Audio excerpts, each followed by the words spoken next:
Hi, welcome to Building SaaS with Python and Django. My name is Matt Lehman, and this is part 16 of a set of videos and live streams to build a new Django app and building a journaling service. We're going to continue on that service this evening. We've been doing a lot with email parsing and processing, and getting really close to completing the loop on what the journaling service needs to do. As a reminder, or if you've never joined in before, this is a journaling service that's meant to work via email. So the service will have you sign up, and then you'll start receiving daily email prompts of, hey, it's time to journal. The prompts will include a random previous entry in order to keep it interesting. So you get the simple job of just replying to an email to actually make your journal, and you get some history along the way of what you've done, which is more rewarding for the longer you've been a part of the service. We've been working on the outbound messages that need to actually go out to the users, and we're doing some stuff to make that really robust. Now we're at a stage where we need to get the data back into a webhook that we've already built, and there's some work to do to actually parse and persist the log, the journal entry into the database, which is where we will store these things. So that's the plan for this evening, is to continue on that persistence of the journal entry. And there's some parsing gotchas in here that I think we'll have to work through that we'll focus on tonight. So that's where we're going to go. You're welcome to ask me anything about Python, Django, or web development. That's why I'm here. And my hope is that with any luck, after this stream, we will have the full loop ready to go, and we'll be able to see evidence of created entry, reply to it, see it persisted to the database. If that is true, then I will be able to start using this service myself and start recording entries into the system. I'm someone who is creating the service because I'm trying to clone an existing service that I use. Excuse me. And I like everything about the existing service, so it's almost a direct clone in many ways.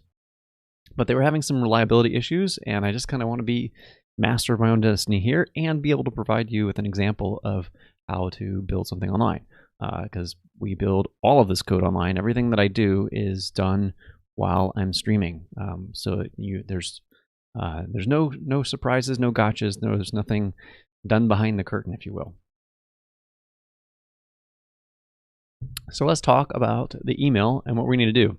And I might have to look at, I think I logged some information about past emails that I need to go check on because we're going to have to do some parsing and get some data out, and I want to make sure I get the data right. So let's maybe do that as a start. So the first thing I want to do is actually look at my logs on Heroku, and unfortunately I think this has got my email address all over it, so I'm going to have to put on a secret screen here, but I'll talk you through it. So I'm going to run Heroku logs. Is that right? Yeah, Heroku logs. And what that will do is take the live logs from my running app, which I put on production, and dump it to my console and my terminal. And here we had done a bunch of printing previous sessions to kind of get the information. Now the problem is it's not showing me enough information, so I'm going to dump out a number of lines by adding a -n flag, which should allow me to get more information. I don't know if it'll cover everything that we need. There's also an aspect of I don't know how long the logs are persisted for, so I might not even actually be even able to see everything I need to see. And that does seem to be the case. So that's unfortunate. Okay, let me make sure I can clear this, and I'll get off the this view, because we should be able to talk to each other and see, although it's not, I guess it's still a black terminal. So what I might need to do is send some data, or maybe the first step is to store it raw and then see what I get, modify from there. So let's talk about this with the pieces that we've got.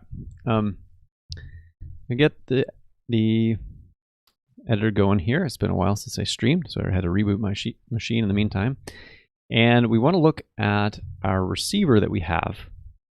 And so I've got some notes here about what is actually coming in, and we captured certain amounts of content. This body, I believe, was the data that we wanted. Oh goodness, was it? Or did I leave myself a note? Here it is. Okay, so we have this message that is sent to us. So again, let's bring this up for those maybe unfamiliar. Here's the very rough design of the system. It's not a complex system. It doesn't have to be. It's actually a pretty simple app in what it's doing. So we've got our Django management command that is sending stuff to SendGrid. This is eventually shows up in somebody's email inbox, and then they reply to it. And when they send their reply back, SendGrid will say, okay, I got the response. I'm going to call the webhook that you've configured. So that's going to go out over the internet, come into the web server, and then be processed there. We're using Django Anymail, which gives us this ability to set up the proper webhook receiver. And that is done, we did that over here in the ready signal. We connected it using the Django signal system. That's how this receiver is wired up to send things. And so I've already seen evidence that the receiver is working in production, so I'm not worried about that. So really, we want to make sure that we're actually doing the right thing with the content of the message. So the message is something that is put together by Django Anymail and is packaging up what's sent to us by SendGrid. And so there's different attributes on here, which are different parts of what SendGrid sent to the webhook. And the important part that we actually care about is the message text. That's where our response comes from, so the actual journal entry, along with the prompt itself. That's the problem, or that is a problem that we have to resolve. So if we just take the text and stuff it into the journal, then we're going to get more than the person's actual journal entry, and that's actually not desirable. So we'll have to do some trimming, and the challenge is, what do we trim? That's what we have to work through. So we already have this question of what field is it stored in? Or this is the, sorry, let's bring up the models file. So we're in the entries app. So this is the models. So we're going to have an entry, and that's where all of our data is going to come from that we care about.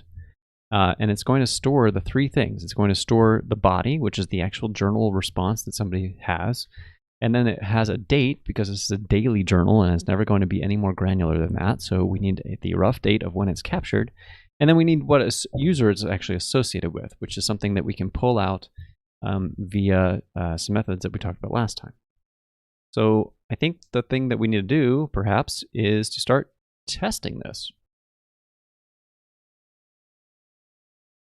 So there's a question about how we set up this like a synthetic event that will represent all of this information, so that when we're actually processing stuff, we pull out the right things. Let me think on this for a minute. Do we have a test receivers already? We don't. And that's another area. We didn't have any test code for this right now because we were just printing stuff out. We didn't really care. But the job of this receiver will be to get out all the data, clean it up, and then actually stuff it into the database.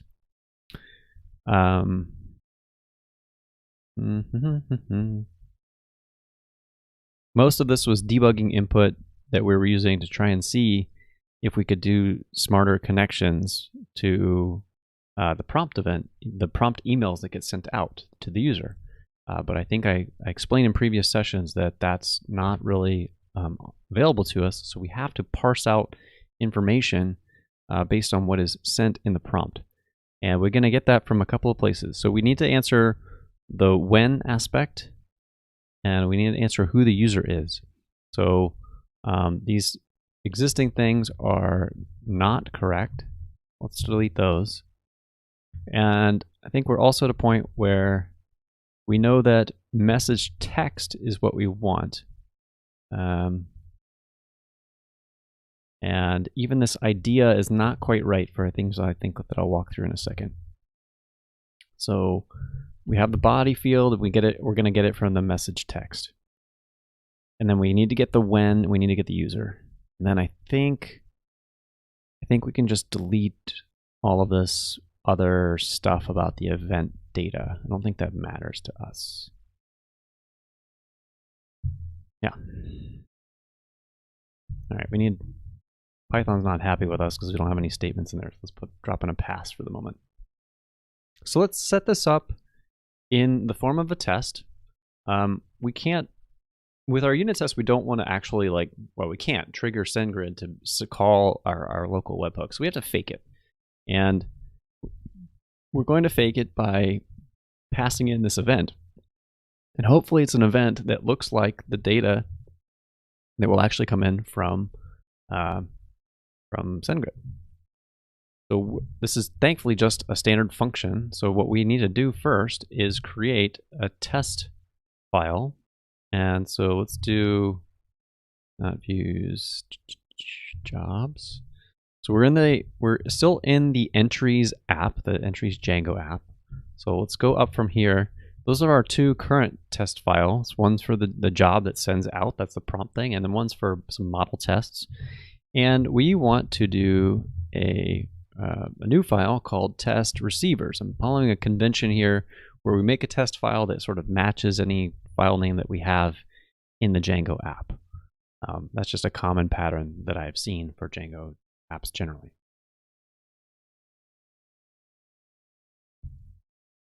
So here we are, and we need our first test. So what do we need to test? We need to test, does it create, or so test persists what? Persists the entry. That's the test. And we'll say as the doc string, the entry is persisted from the event data. All right, as a start, we run it.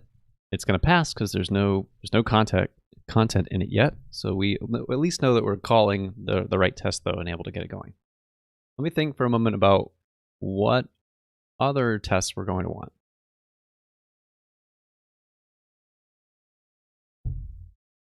So there's a few things here. Test, we'll say rejects bad date. So it will be possible to mess with the date in the subject line. And that's the only way that we're confidently connecting the response to an actual entry. So that's going to be really important. We won't be able to do it without that. So a malformed date in the subject is ignored. Okay, so that's one thing. I'm trying to think of the different model fields that are part of the entry that we have to make sure to parse out. So that was definitely one of them. Test rejects bad account. A malformed account. It's not a hash ID. We found out that it's actually called a squid last time. What was it? Squids? Yeah. SQIDs. It's a rename of hash IDs, which we talked about. Formerly hash IDs, so we could call them squids. I probably should get in the habit of doing that because it's true. It's not a hash. That was what we were working through last time. Is that even though I made this thing what looks like a hash, it's not actually a hash value because it's reversible. So malform account squid is ignored. That's another test case that we'll have to deal with. And then we want to also make sure that the accounts that we're receiving emails from are in an active state. So if somebody is using the service, I don't want them, I don't know why they would or try, but I don't want them to be able to continue to like push data into the system if it's gone past whatever period they had. So we'll say test rejects inactive account.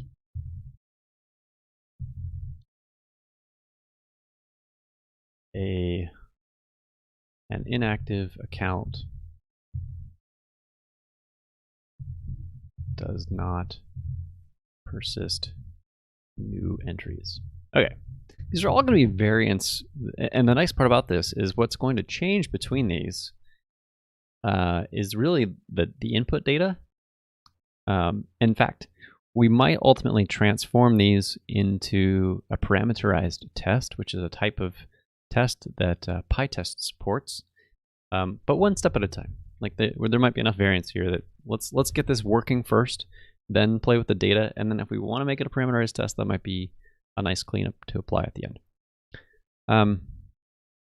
So we need to start by being able to make the proper AnyMail inbound event. So let's go here, and this is an inbound event.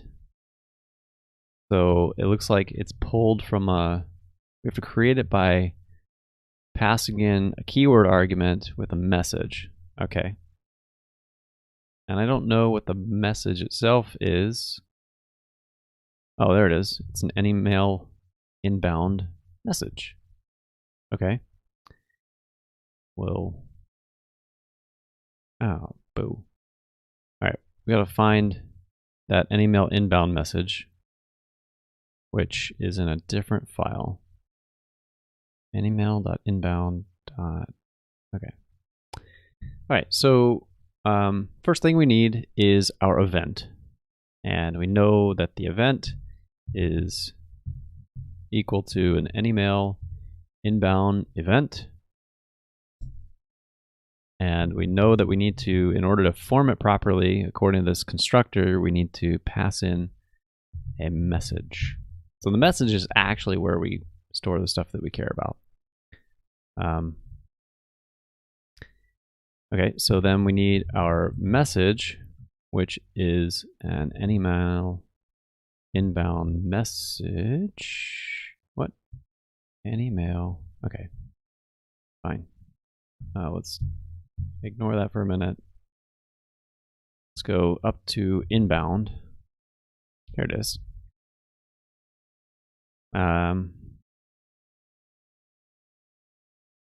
Oh, okay.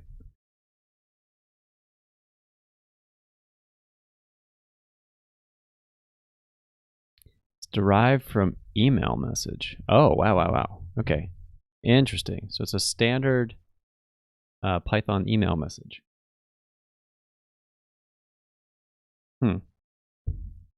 Okay, so this might be a little tricky when we're trying to find text and stuff, but see if there are attributes or...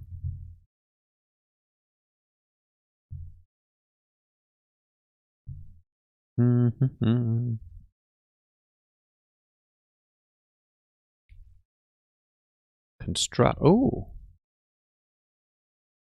so we could build this ourselves. This is a good class method to know about, which is nice. I think that'll probably give us exactly what we want.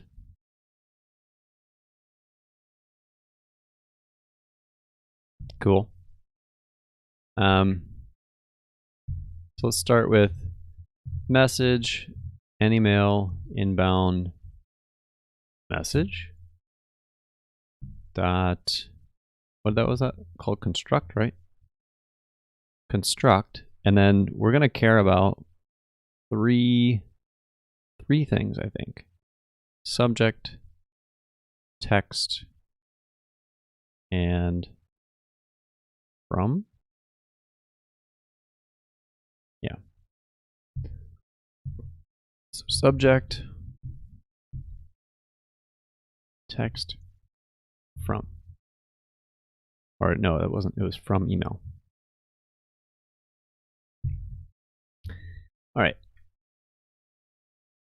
So just to fill it in, so we have something to work from, let's just put in some placeholders. foo@bar.com. Whoops, wrong side.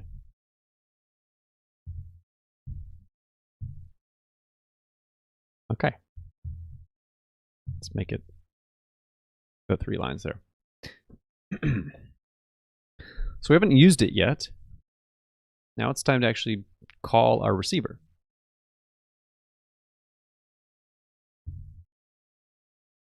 So we've got our receiver's file. We'll keep that open. And so this is, if we're following test patterns here, this is the arrange section of the test. And then we want to act. So the act is like the thing that you actually care to be testing. Our handler doesn't return anything. So we want to say handle inbound. And it takes a sender, which the sender we don't care about. That is it's just a side effect of the Django signal system. I'm going to call it sender and then assign it to none, just so it has a clear name. So let's actually put that up here. We'll say sender equal none. In the real code, that would actually be a class or something, but it doesn't matter. We're not going to use it. And then we want to provide the event as the second argument. And then we've got the ESP name, which I think is like, it's SendGrid, but I can't remember if it's capitalized, but it doesn't really matter. We're just kind of trying to make the function signature close enough that we can work with it. That's the thing we want to do.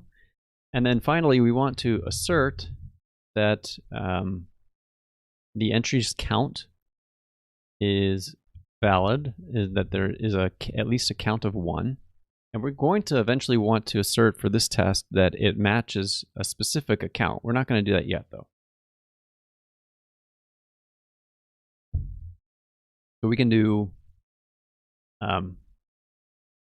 entries, objects, count equal 1. And this alone is going to be a failure. Well, it's going to be a failure because we didn't import it, but once we have the import, it'll be a failure because we're not actually persisting anything yet.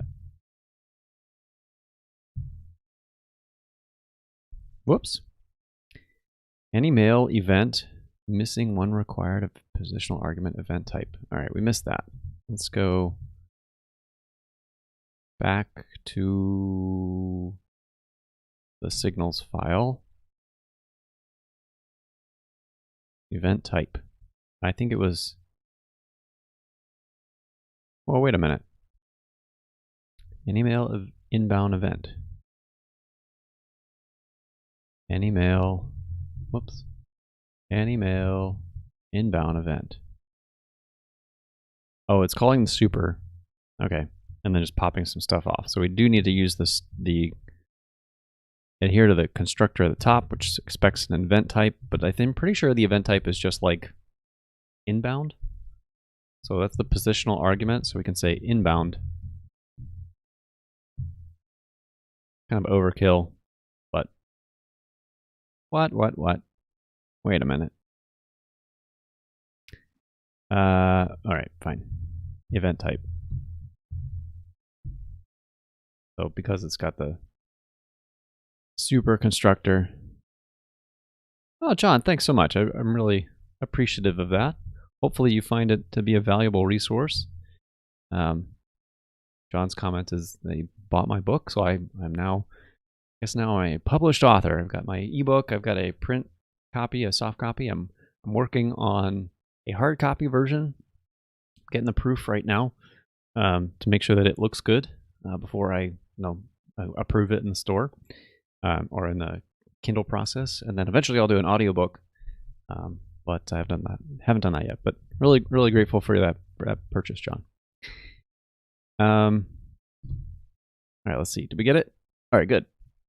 We are now in a position to actually test this out. Like, what get the real stuff. And I think what I want to do, we're going to do this in 2 passes. And the first pass will be store the entire response data. So essentially everything from message.txt, we're going to put that into the journal entry. It's not going to be right. It's going to include too much data. Because the challenge is I don't really know what to parse out. Sorry, I don't know where my brain was going. I want to be able to like split out what's the real journal entry that the user has written from the prompt. Like you don't want to have your past entry show up as the prompt because that's like extra information.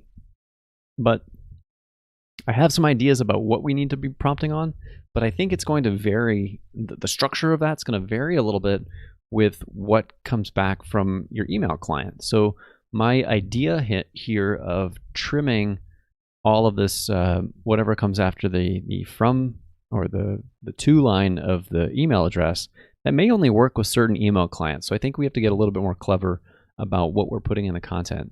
And we'll deal with that later. Like that's not really the goal right now.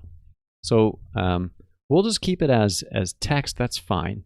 The thing that we do need to change though is we need to match. We need to set a specific date that we can use, and that will guide us towards what date the entry will be associated with. So that's something that we can do. And then we also need to check against the account, which is why we need the from email address on this. So let's take them in turn. The first thing is that the job has a specific syntax or specific expectation about what it's sending that we need to mirror in order to parse it properly. It might be a sign that we need to pull it out as a constant. I'm trying to decide if that's right, because there's a certain symmetry that we'll have to have, particularly about the month, day, year processing. That's what this %b is. And is that right? That'd be okay. I need to bring up the formatting options. I never remember all these. Stir F time. The handy Python cheat sheet. Okay. %b is the locale's abbreviated name. Oh man, is that going to bite us later? No, because I'm doing this in the locale that I'm setting, so it'll always be English. So if I'm sending it out and then it's coming back, it'll always be English. So we've got it's %a. That's the full day name. So like using today as the example, it's Wednesday, Nov. Dot. That's okay. An abbreviation. Nov 15, 2023. How are you? Okay. We need to carry that over. I'm going to just steal it like this and just bring it over into the other section. And we're going to basically need to do this in reverse to parse it out. And I don't know if we need to do, if I need to get a date parsing library, or if this is one where if I get it exactly right, it'll be good. I don't know what's the right thing to do here. So let me think for a second. I don't remember how good the Python, I remember the string parsing is not great for dates. Python date parsing.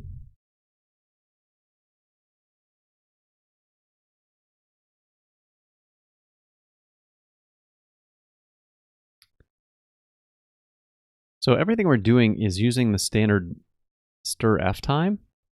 So maybe we can get away with the stir P time, the reverse of that, because we're not doing anything wild or crazy here, and we know the format.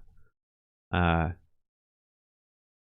the question is, can we get it to ignore all of the other bits?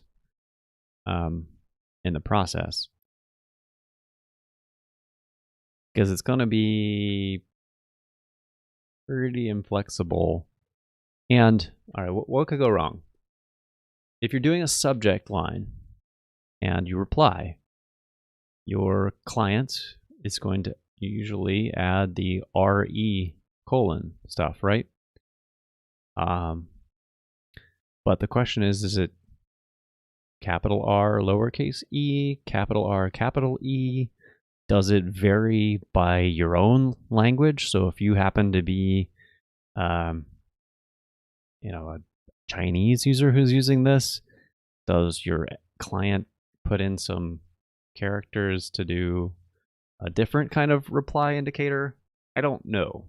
So I think what we have to do is we have to build something flexible that will ignore, be able to trim out the sides. So we only get the particulars that are relevant to the date that we want. So let's play with a date here that we think is right and see if it parses the way we need to. So let's go over to the terminal and do Python, and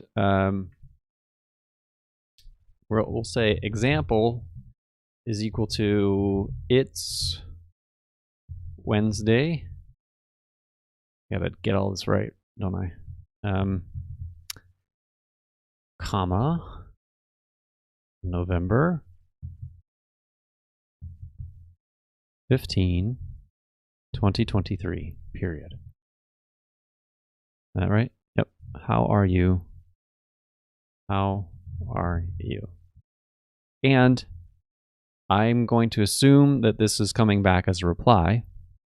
So let's make some liberties and just say that it's coming back like this. So that's what we're going to get on the parsing side, and we can assume. So success looks like getting back or extracting out November 15th, 2023. That's what I really care about. So let's import date time, excuse me. And we've got datetime, and we need stir p time. Let's go look at the documentation. So we're going to find out how forgiving this is. Stir p time.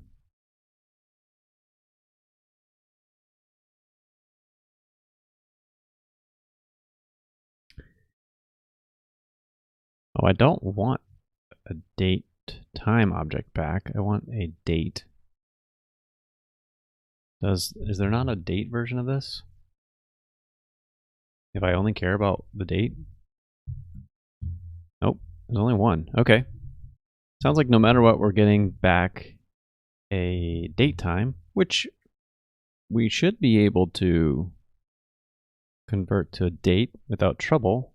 Hopefully there's not a weirdness with time zones or something stupid. Can't imagine we're not going to have enough signal to have a problem with that, so it should be fine. Okay, so what do we need here? We need the actual date string. That's going to be the example. And we need the format. So if we wanted, I think the problem is going to be we're going to have to be very particular about that format and then clean it up really well. All right, maybe that's worth looking at, because the other option that I'm thinking about, just to get it out there, is using the date util library, which I've used on another project. It's a great library. It's got a good strong parse in it, and it might be like the chainsaw that we want. I just don't want to cut off my foot here. So rather than let's just do the naive thing first of what if I just look for the %b, %-d, and the %y and see if it can find that. And if it can, well, okay, then we'd be set. But if it can't and returns like none or something like that, then we'll know that this isn't going to work. I don't know if it has any ability to look in the substring. That's what I think is going to be the real problem. So we've got %b dot.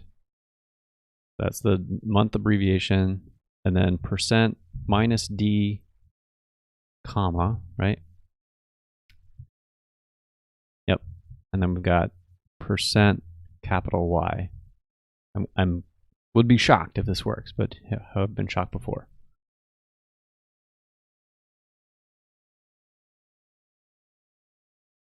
What's going on? Stir p time data string. Okay, that's what we gave it with the example. Format %s is a bad directive. Oh, we can't use -d? What? So you can put in -d as or stir f time, but you can't parse it? That's dumb, y'all. Huh?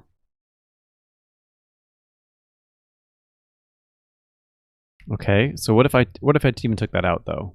Let's just assume that I didn't need it, which I think is wrong, but let's assume. Yeah. Not surprised. It's it's not an exact match. So I think what we would need is like, well, let's call this exact and say November 15, 2023, and then do date time, stir p time. Whoops. Stir p time with exact. Come on, Matt, use your brain. I don't want to type out that format string again. Exact.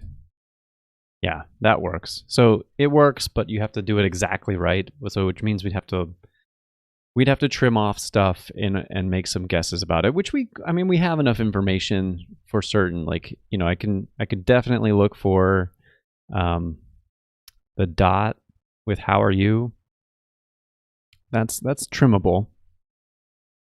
Likewise, we could search for its and then some amount of space and a comma.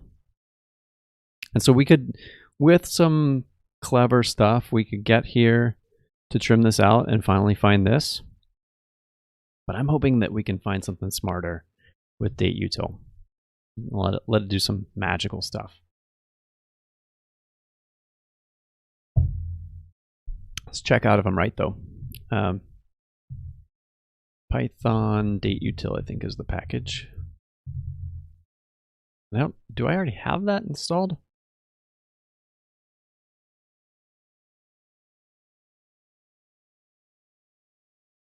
Let's go to the docs. Let's check our requirements file. No, not installed, but maybe it's in the txt. Maybe something depends on it. That'd be nice. I don't want to do that long term, but I'm just looking for a... No. All right, fine. So there's a parser here.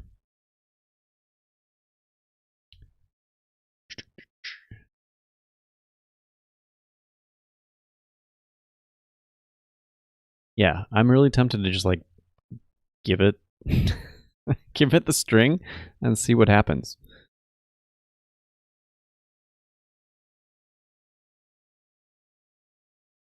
Like, look at this. Fuzzy with tokens. It just figured junk out. That looks amazing. All right, let's do it. The worst that could happen is it doesn't actually do what we want to do, and we have to get a little bit more exact. So we want, what version was it? 282? 282. So Python date util 2.8.2.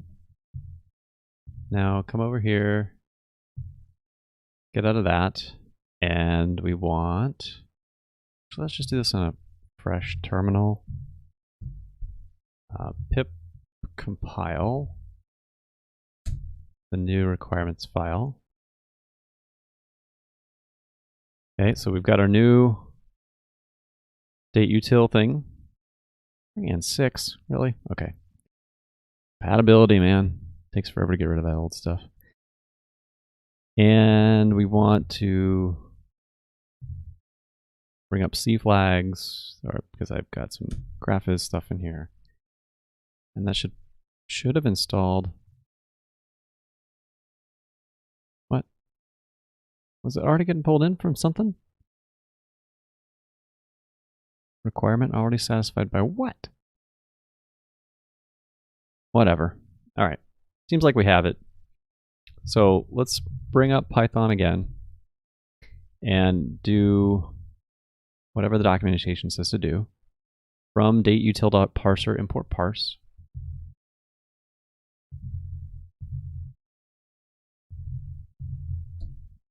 And then I want to give it the whole line, just like the whole thing. See how it does. Let's take this entire string, copy it, paste it. How are you going to do? Ah, boo. Unknown string format. Sad. All right, let's go read a little bit more. Not as cool as I was hoping. Or did we not? Maybe it's because we didn't do the fuzzy with tokens bit. Fuzzy is automatically set true. The parser will return a tuple where the first element is the parse datetime. Okay, let's try fuzzy with tokens equal true. Ooh, look at that. And it found it. That's so cool. All right, let's do it. Good enough for me.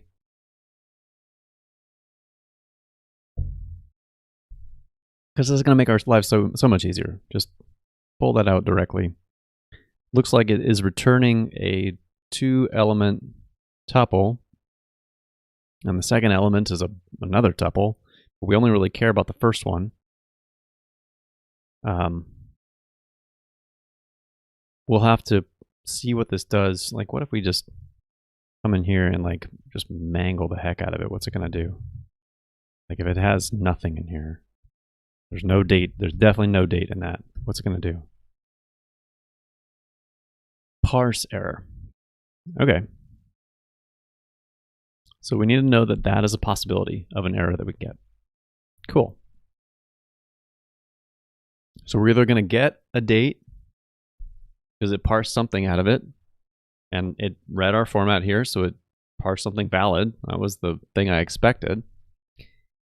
Or we're going to get a parse error, which in that case we'll know that it's not a valid subject line. So that's cool. Let's go back to our test file. And we can, for the sake of this, let's just take our string here as the subject line.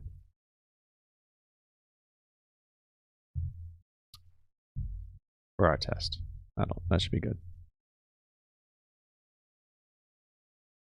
Whoops. Forgot the quote marks. Okay.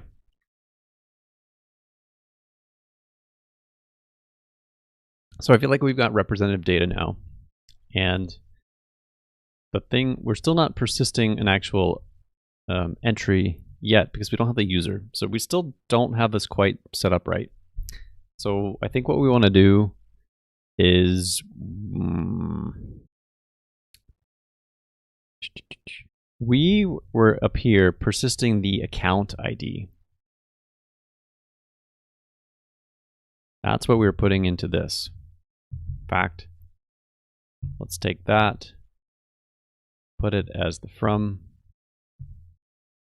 here. I'm going to delete this, join that, put the comma. Okay. So this is definitely matching up with what should be coming out of our sending side, at least in the format that's expected. And we need an account. So I want to do this. I want to do account equal account factory. Should be one of those. And oh, phooey. Why not? Why did you do that? Account equal account factory. Thank you. All right. Apparently I can't tab it. I have to hit enter in order to auto import. That's weird. Okay.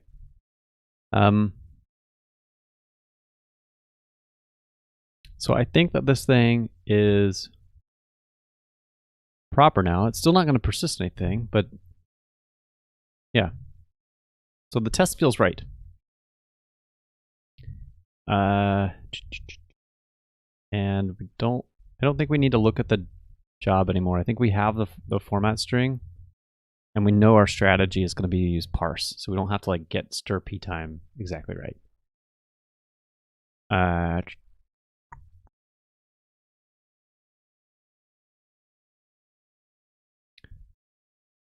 So after we have the entry, we're going to want to validate the attributes of it that were stored, which we can do.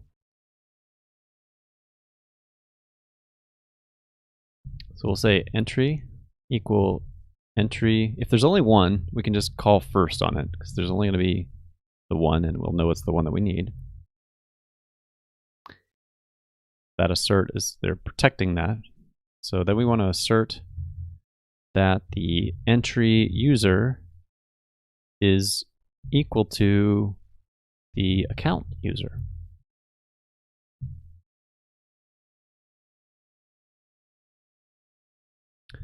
Okay. There is some parsing we're going to have to do on this side, because the from email address is going to be in this mailbox style, and we're going to be looking for journal dot something at, and we got to parse that out.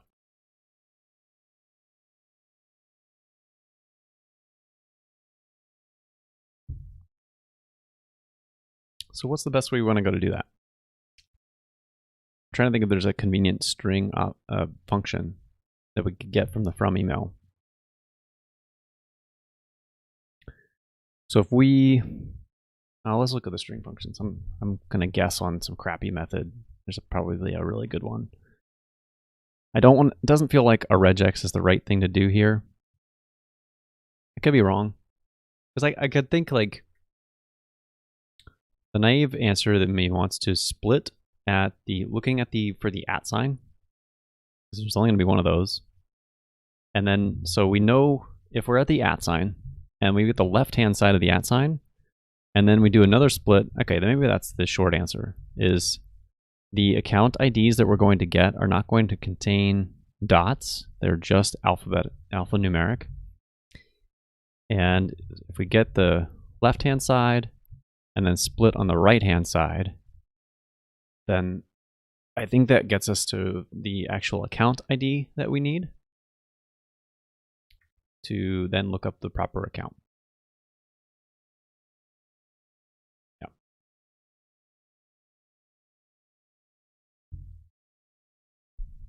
Okay.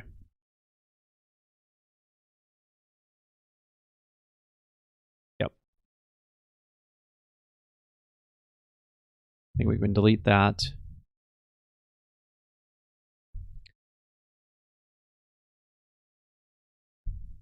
Trying to think also, is this did I create? Hold on. Sorry, y'all. My brain had a brain fart. Let's go back to the job. I think we talked about last time should I use a manager method for doing creation? But then I think I convinced myself that the manager method wasn't buying me much, and we ended up doing a straight create call, because it was really a direct mapping of all the fields that we need. Similarly here with the entry, I don't think there's any special processing that we have to do. So I think we can do the same kind of pattern where we're going to use entry.objects.create. So that's what we want. Let's do entry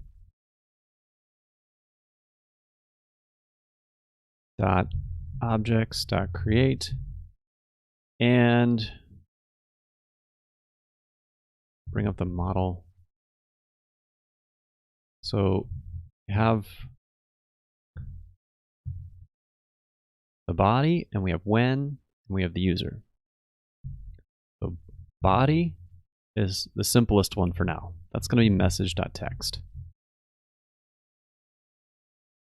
And we have when, which needs to be, I want to call it entry date. We don't have that existing yet, but that's the thing we're going to get from Parse in a second. And then we're going to say user equal account user.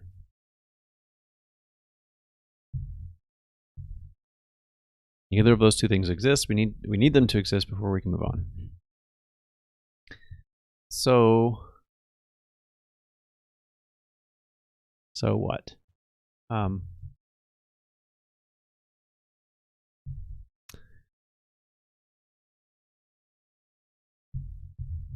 Date util parser import parse. For the moment, let's just assume we've got good data, because we're going to do another test in a moment that will force us to clean up the bad data message. And so we can do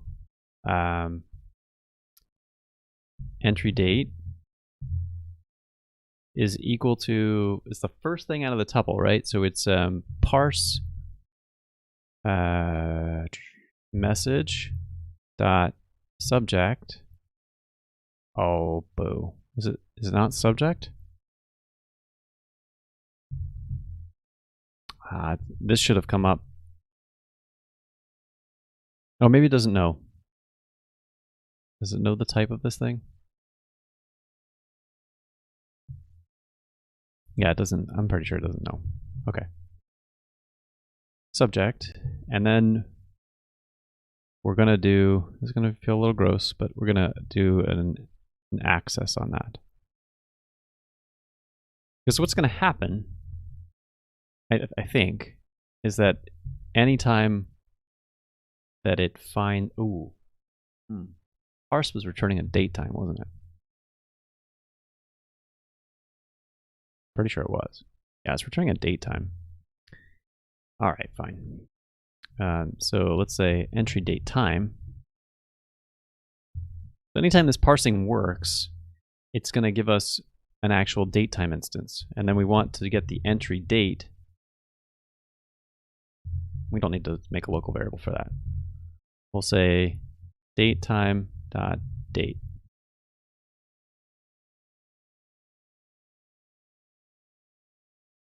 What are you complaining about?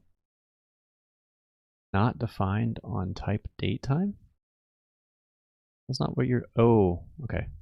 I forgot the fuzzy with tokens equal true bit. Still not happy about that. I don't know why, because it was pretty sure we had that right.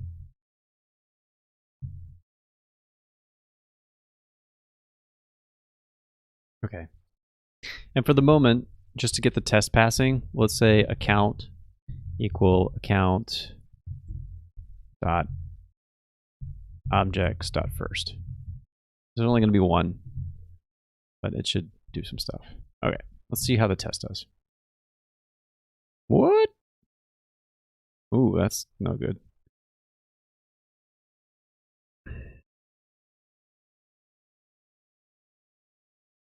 Something funky happened.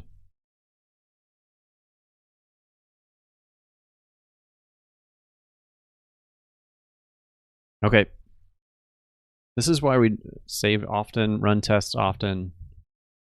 And it could be, I think I know what it is. I think it's the fact that, well, hold on. Where are you failing? The app config create. For one of the installed apps. Not doing anything yet, so I don't know why it's complaining. I should be able to load them, I think.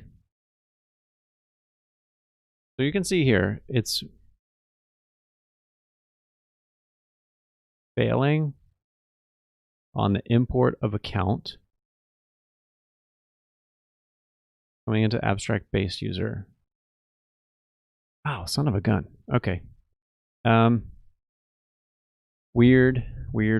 So I think what we have to do, extra gross, is this, where we have to bring the import inside of and to delay the import of that. Yuck. All right, same thing with this. Yuck. So these models are not ready to be imported yet. So we're putting, I know why. The reason why has to do with this app thing.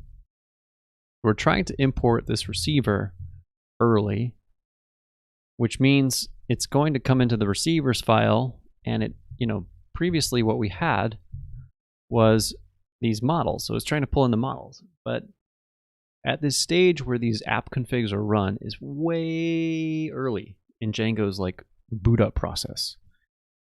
So early that the models are not all registered yet. Like there's a pass where Django expects every app to have gone through its app config, and then all of the models become available yet. So that error message that you were seeing, actually, let's bring it back up because it's commonly seen. I believe, app not ready. Yeah, app registry not ready. So it wants to go through those app configs first, and then it's safe to bring about any like models that are available. So it's just an unfortunate side effect of the fact that we're using the ready side to do this. I know what we can do. Instead of doing that here, let's leave this file looking normal. And then instead, I'm going to come over into the apps area, and I'm going to put this import inside of the ready. That feels at least a little bit more constrained on where this gnarliness is hiding, because ready is called after all the apps are loaded, so we don't have to think about all those shenanigans of what's loaded and what's not. So this should work. Okay, cool. And notice we got our full test passing, which is actually really positive, which means that not only was there an entry, but it was for the entry account user. So that just means we persisted stuff properly. I think we're done with the signals file that we had, and can go back to the receiver. Okay. So the next thing we want to do is make sure that the when matches. So we have, this is a hard-coded set of test data here. It's okay. It can stay that way. It doesn't really matter. So I wanted a when to match, and I want to use date time dot date is it 2 dates? Can I do this? I always forget. Phooey. Not what I wanted. Didn't want to import the actual datetime class. I wanted the whole module, and the auto thing did at one level too deep. So datetime dot date dot date. Why are you doing that? That's the class. Okay. Let's bring up the docs. Because there's a constructor. I don't remember if it takes only keywords. You can build it this way. Pass in year, month, day. So I should be able to do 2023 and then 11/15. And then we should have to be able to assert that the entry when is equal to the when that we defined above. Good, still works. All right.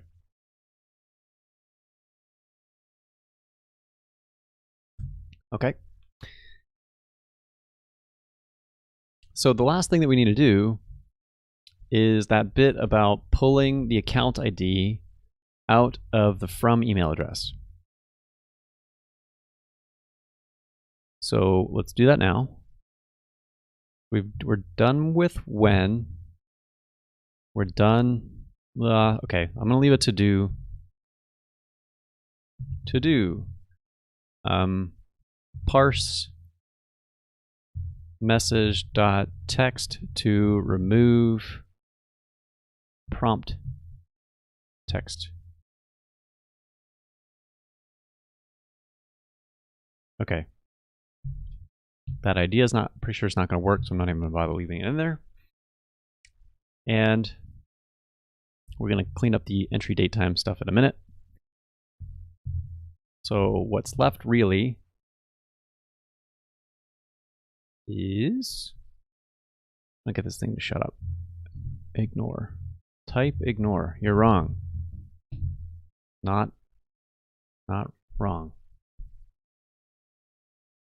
I think it tells me that the type annotations for parse are not accurate. They can vary. Okay, so what we really need though is we want to get the ID out. That's what we said. So let's parse that out. Let me do this.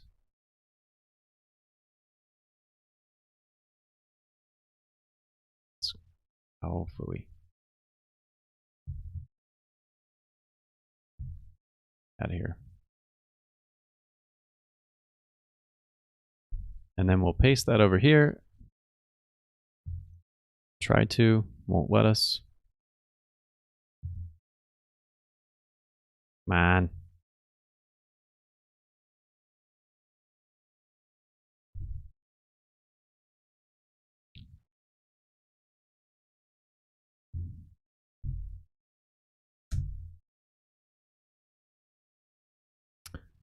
Forget you guys. It's ridiculous. Okay, hold on. Sorry.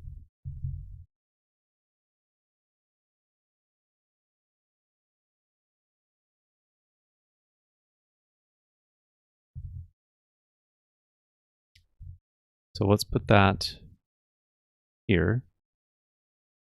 And then I'm going to say, for ease of viewing this, we'll just do A, B, C, D, E, F. E, F, G. And okay. So now we've got a string that matches the mailbox style that we expect to come back, right? So if we do from email, split on the @ sign, what's it going to do? So we've got 1/2 is email.journeyinbox.com, which we don't care about. The other half is most of what we want. Okay.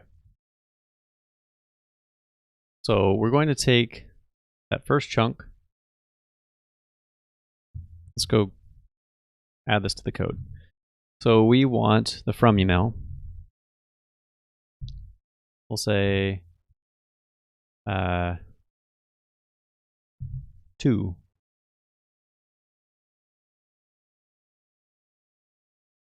It's going to be message from email. Okay. It's not really the from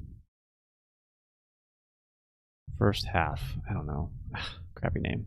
Split on the @ sign.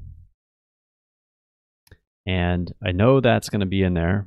And these are going to always, we'll at least have the confidence that if we're getting this message, it is a valid email address. And a valid email address must include an @ sign. So I am confident that we can put this 0 in here without getting any kind of weird index error.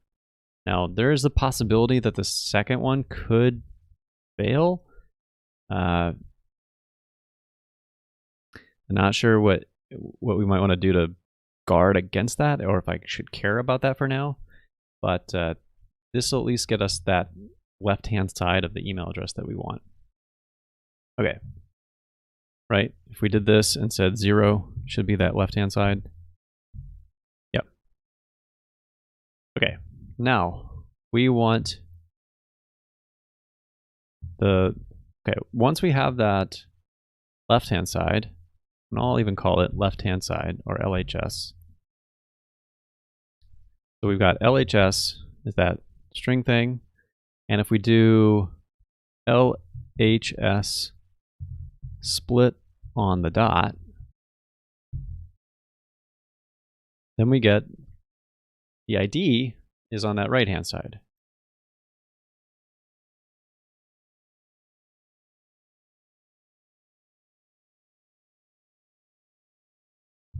Okay. And all right, let me pause.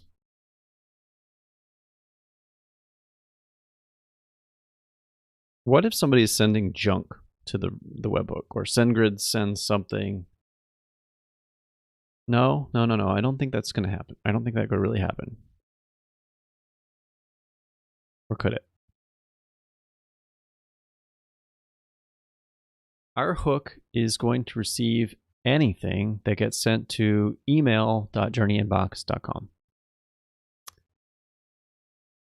So it's conceivable that somebody could find out that that's the domain to send to, and then say webmaster or help at email, whatever.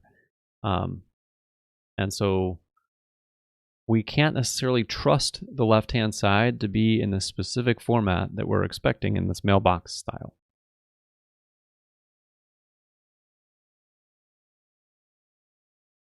So this could be an area where we look before we leap kind of thing. And if it's not a valid email address, then we bail. And we've got a test for... All right, let's do it. Let's put another test that we'll put in here. Rejects non-account receiver. No, rejects non-account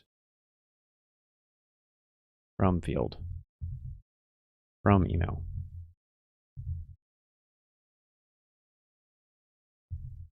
When the from email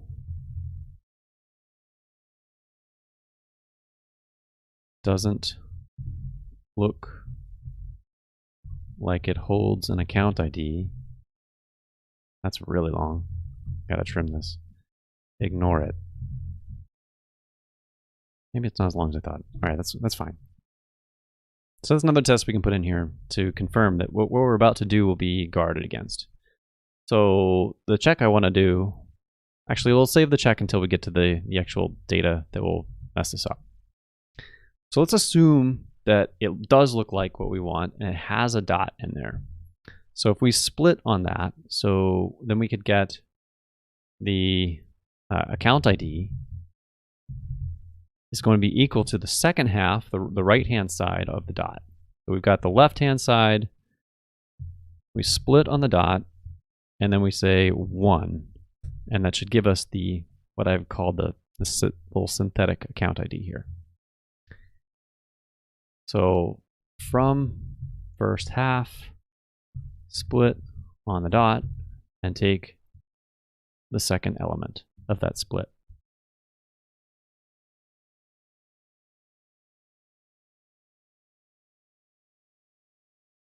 Our strategy would break if there were multiple dots here. So I'm not going to go for like just absolutely bulletproof parsing. That would be a waste of my time, I think. But this is good enough to start. And now instead of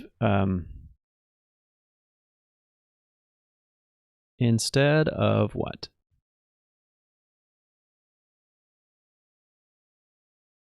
I want to make sure that we get an active account.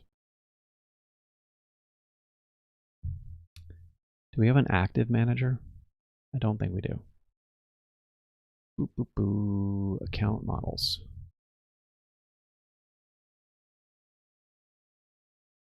account manager. Oh, okay, there's a query for that. We can get a query, nice. So we can do, to make sure that we're only getting the active user, then, so that will give us a query set that applies the appropriate active state, which could be a number of different things, actually active, or there's an exempt one, or there's a trialing one, and all of those things should be valid. So that's the right query set that we want. And then we want to filter or get the actual user in question. And do that, I'm going to do add a filter to it. Should this be a method? Nah, this is okay. Probably bending my rules here a little bit, but it feels okay to me. So if we do this, then we're filtering down, we're doing a more specific query looking for that ID. And then so there's two ways to go about this. I could either say filter and then do first, and that should only return like the one result because we're filtering on a very specific field. So then that would make this either an account or none. Or I do a get. And if I do a get, then it will raise an exception if it doesn't find the account. So I'm going to do a get for now. And we've got another test that we're going to have in a minute. You'll see all the layers of like error checking that will get added to this that will make this robust. But I want to show you like the straight line version, and then we need to see later on how this gets more and more accurate. Okay. So I'm saving all that. And let's check this email address object. What? Why is an email address object?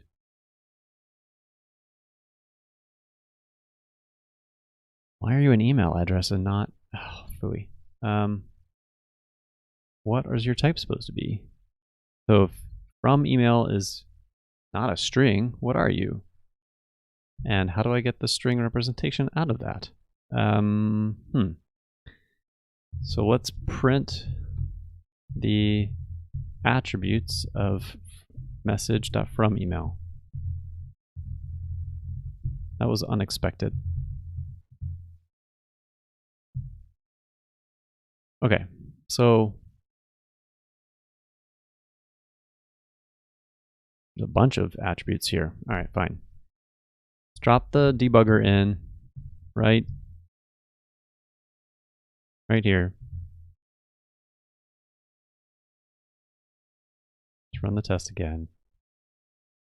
Now we're on message from email. Oh, phooey. Let's first see what's available to us. Message from email. So we've got address,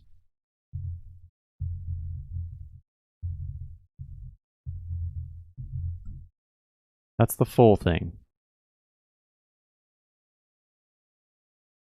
What's the username? Maybe this is like smart parsing for us.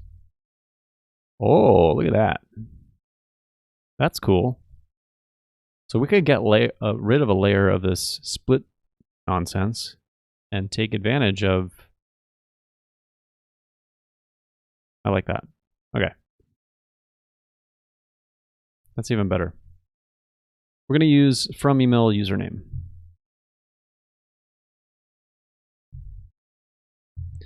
From email username. Now we still have the problem of we don't know if it has the dot in it or not, but at least it gets rid of all of like the display name and all that other stuff. So this should hopefully work now. Cool. So we saw that the display name had a dot in it, and it worked, and it parsed that out. And I guess now that we have this, and we have it named, we could even call this username. That's a little bit nicer. And in theory, we could turn this into a one-liner by putting the split up here, but that starts to get like really unruly as a line to read. It's a lot to parse mentally. So I think pulling it out this way feels pretty good. The last thing I want to check here is that the body actually was this text. And I know we're going to actually parse this later. So this isn't really truly accurate or truly what we want, but it's a fine start. So let's assert that the entry body is equal to text. I guess this is going to show up if we have any new lines that we need to trim off. Nope. It's just the pure raw bytes. We might ourselves want to trim off some stuff once we have the messages actually as they actually appear, but it's a good start. Okay. So let's come through. Let's harden this with these other test cases. And then we can maybe clean this up into a parameters test if that's appropriate. It might be for this one. We can deploy that, collect some data about what does the actual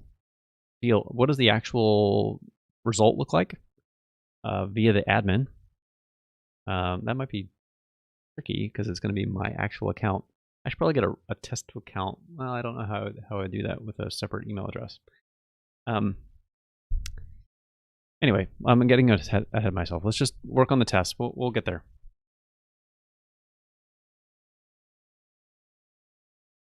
And this code's feeling pretty tight. It feels pretty good.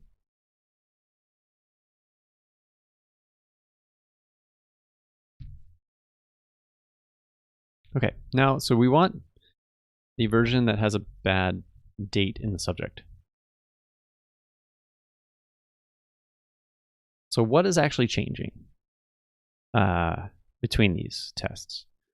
We have the subject can vary, and then I'm trying to think of if it makes sense to go ahead and parameterize now.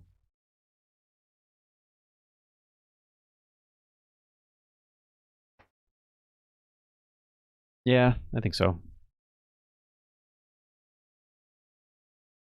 Let's come up here and do import PyTest.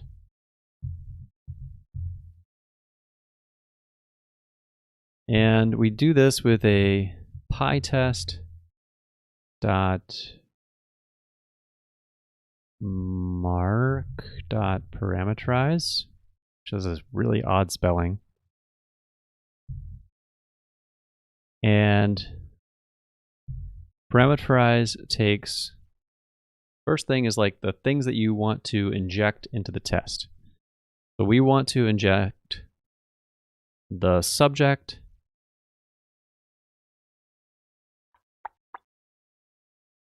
oh, boo. I mean, this is not a wise idea. Because when we do this with a bad account ID, it's going to get like conditional. No. Okay. So I'll interject my opinion.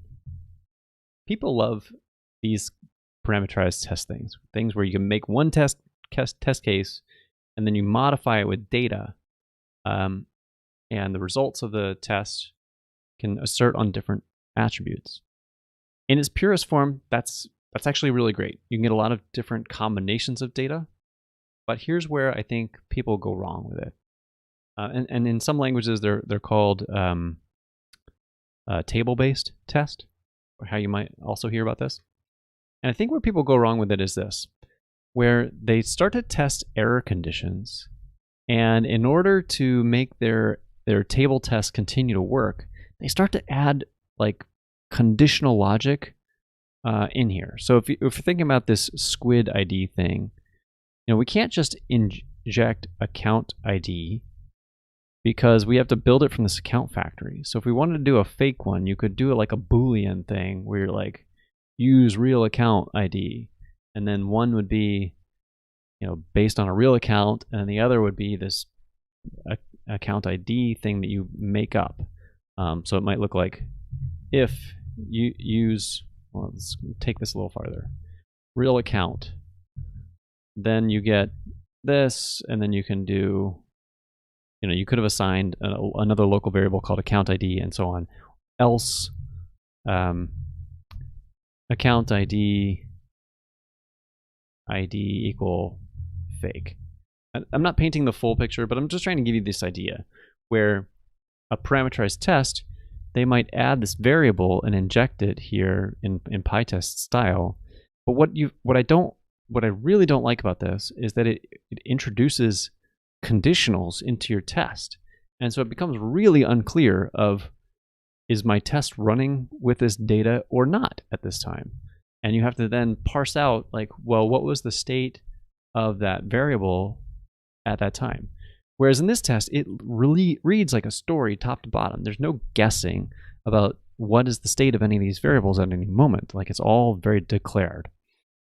So my preference, because of that, is to repeat a little bit of data if I have to, and then tweak things. And yes, it requires a little bit more scrutiny if, between two tests, to know, like, well, how is this test different from that test? And that can be a problem if you're not careful with it. But I found that it's just generally, it works better for me, at least.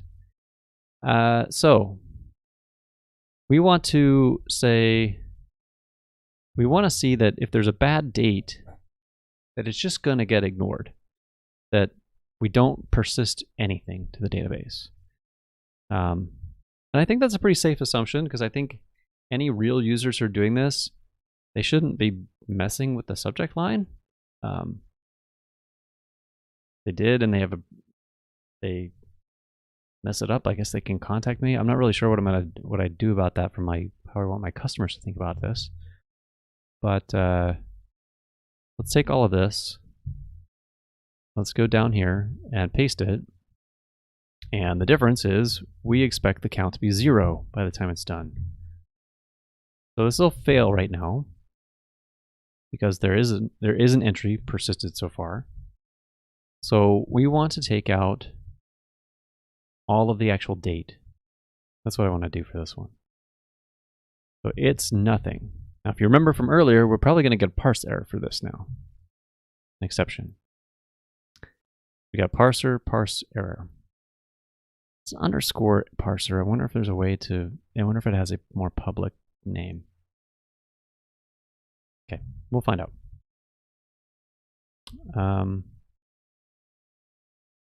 Parse error? Yep, there it is. So we know that that's from this part right here.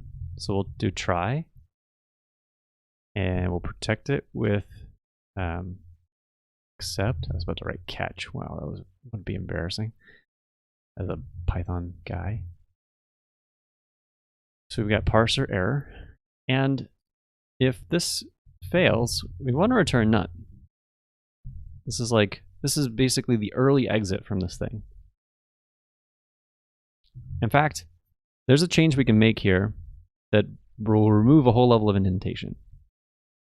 So right now we're doing a check that if the message is not none, then we proceed. But that's not what we want. Instead, we want to do message is none, and then we can return early like that, and then outdent all this stuff. By doing that, we're creating this straight line approach. These are called guard clauses, if you've not seen them before. It's a great technique. Like, not every language supports this pattern. Like expects single returns or expects some weird stuff like that. So you can't use this everywhere, but it's a beautiful thing to have, because what it does is it really lets you. It says to the reader of the code, "Hey, I'm getting out of here early. Something's busted. I can't do anything with this." So this is the first guard clause of there has to be a message attached to the event, which should always, I think, be true. But because I was testing this against the actual types, it can be none. So I think I did this primarily to satisfy the type checker. We may want to put coverage, ignore that coverage, as I don't know if it's worth testing. But this is this other time where there's a parse error. So now we've got, this test should pass because we've got no count here. That's good. So next is we want, when we've got a bad account ID, we want to ignore things. So let's take this and let's do all this stuff again. So this time around, we don't need the when. This guy cleans that up. This time around, we also don't need when. And we want to get rid of account ID. In fact, that's probably going to get rid of the need for an account. So this is just A, B, C, D, E, F, G. It doesn't correspond to any account. So we can get rid of the account factory instance too. And if we do that, this is where we'll get an exception because this will blow up. Won't be able to find the account ID. So we should get an exception first. Account does not exist, which is good. That's what we expected. So we can guard against that by doing try, and again indent, and then we can say except account does not exist. So it's a nested exception type, and we can return none. So you're only getting to the bottom of this thing if you've satisfied all the input data conditions that go into this. Run this, and what happened there? Does not. I thought I caught that. Oh. Yeah. Haha. Didn't fix the actual assertion. We want that to be 0. It was 0, and now it is. Cool. All right. So then we've got this other type where it looks like it's very close to this. So let's just take this one this time. All the same. The difference here is that rather than having be an account ID that doesn't exist, this is where the one where we have like webmaster, or I'll just say, in fact, let's use a probable one where I might say help, like that.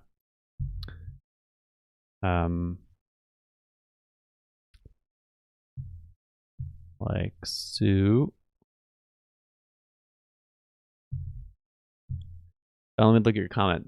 Do I feel the need to check that the domain is correct on the receiving email? I don't think so. And I don't think so because,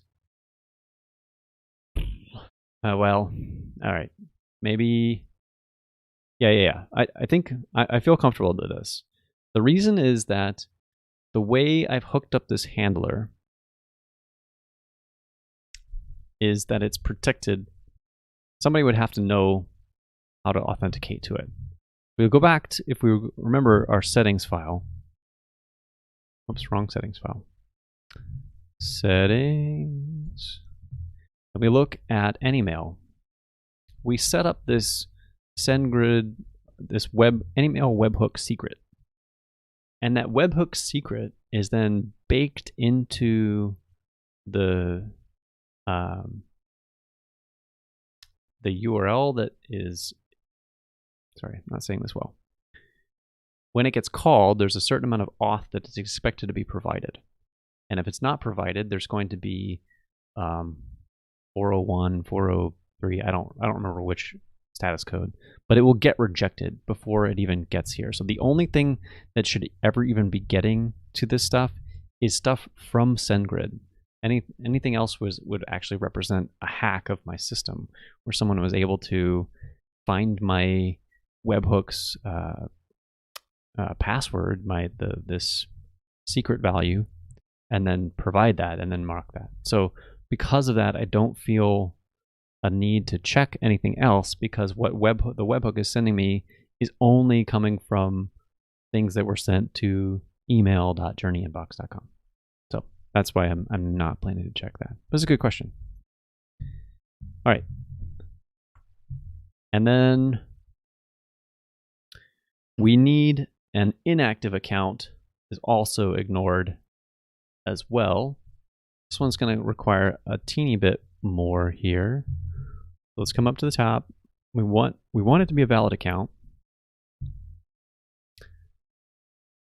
Drop that here.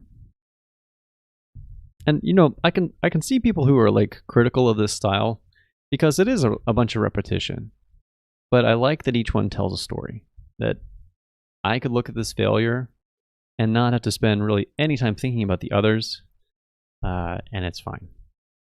There's a downside of like, well, what if you have to make some big massive change? Then you update a bunch of tests at once. In practice, that rarely happens to me. It does happen on occasion, but it rarely happens. All right, so here I want the account to be 0. It's going to fail though because it actually got 1. And that's because this account factory defaults to active. So we want to set the status of this account to be account. Oh goodness, what is it?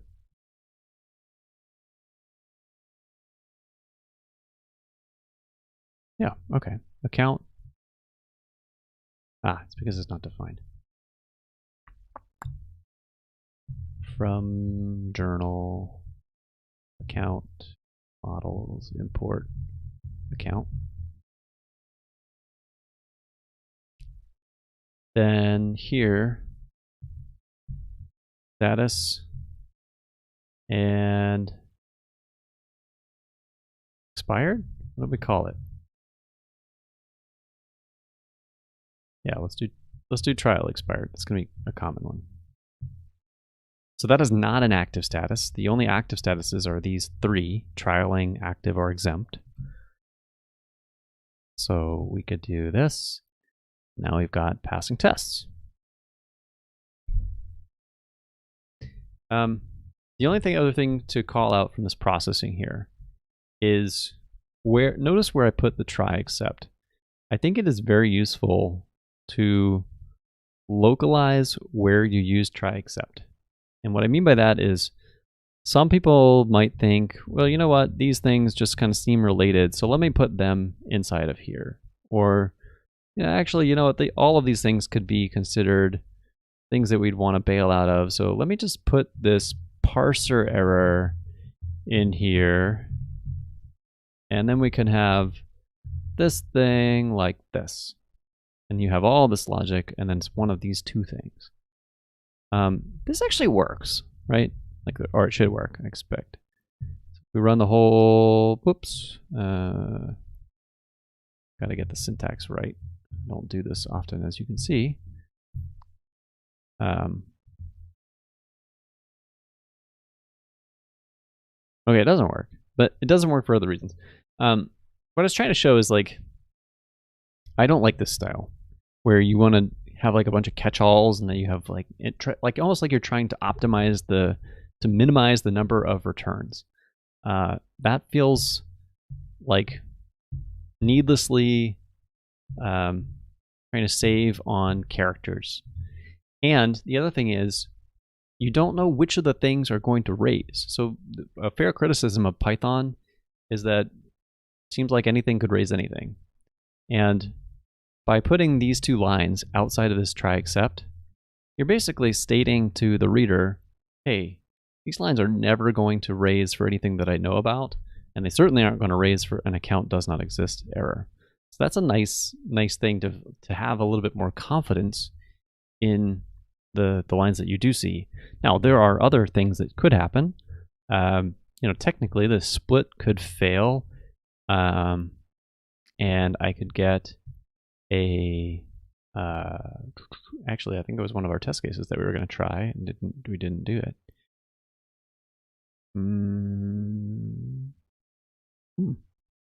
Did we test that?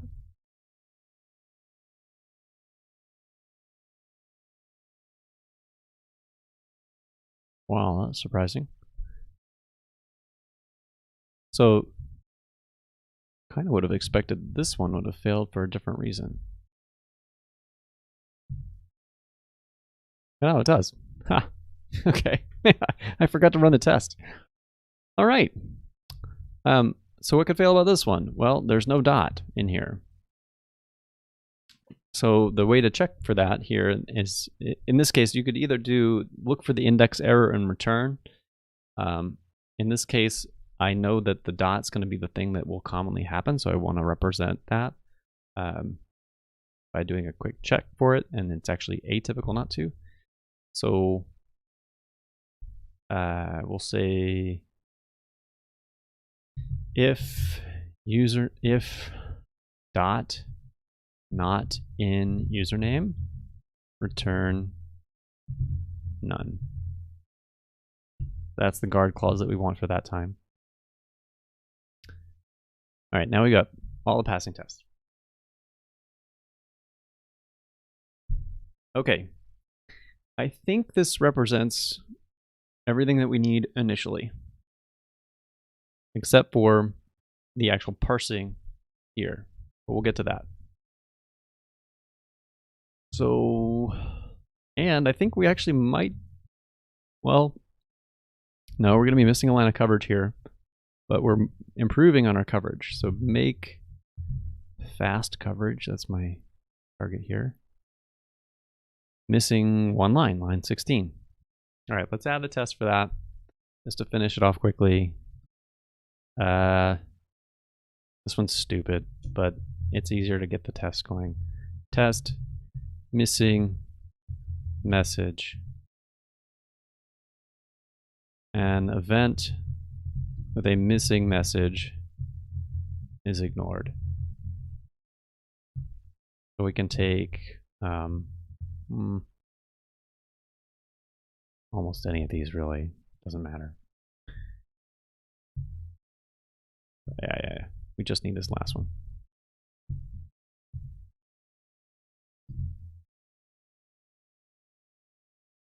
Sender equal none.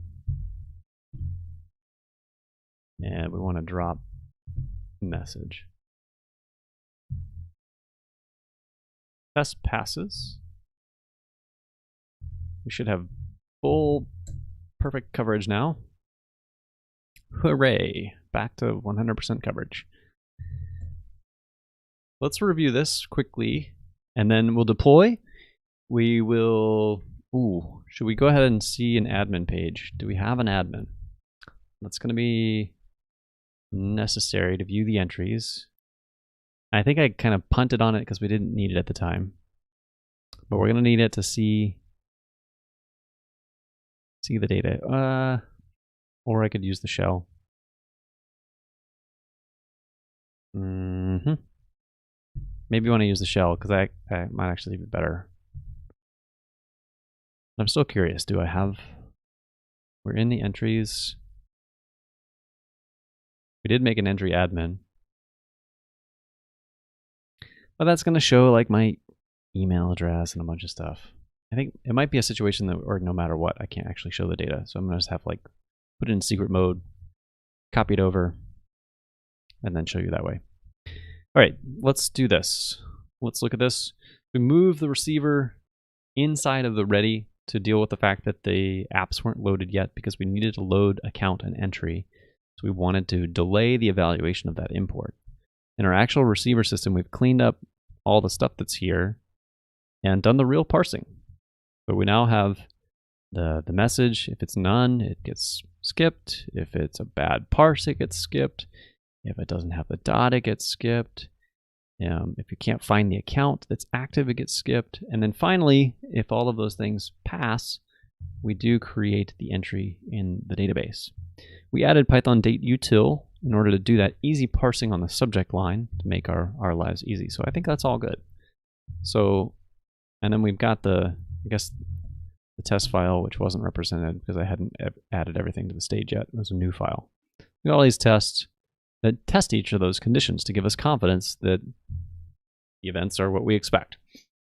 Now, this is all like simulated events. We could learn some things through this data that Maybe I got something wrong about my understanding which fields are populated which ways, and that's why we do some actual testing in production to validate that things are correct. So let's try committing this. Whoops. What? Line 3. Okay. What other line? 58, which is now going to be 57. Ah, there's no F string in here. Let's ditch that. Can we put it on that one line? Will that fit? Yeah.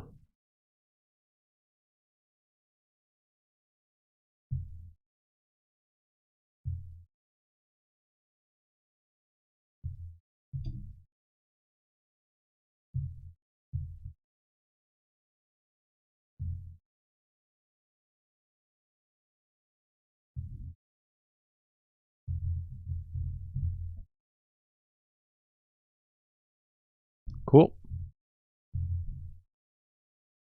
All right, everything's happy now. And parse webhook event to persist entry. This is for number 5. Is that the one we're still working on? Yeah.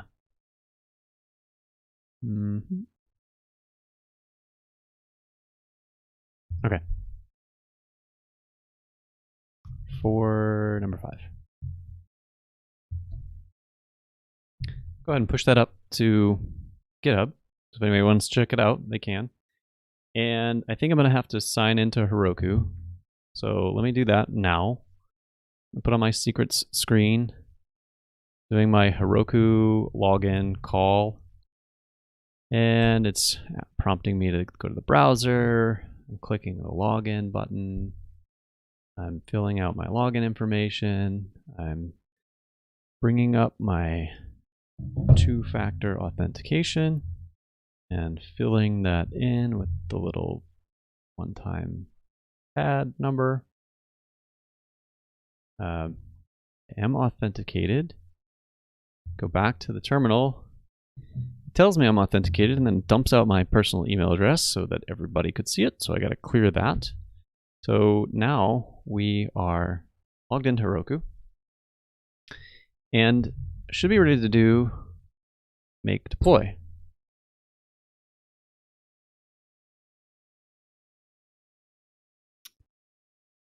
Cool. It found project. There's no new Python version as far as I can tell. Building all the requirements. Has to rebuild them because we added a new package.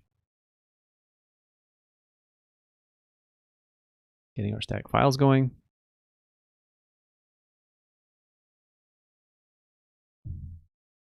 There's no, shouldn't be any migrations here, I don't think. Yep, no migrations. And then, oh, there was another change I wanted to make. All right, okay. I'll remember that, don't never mind. So we've got this, it's deployed. We want to do Heroku run bash.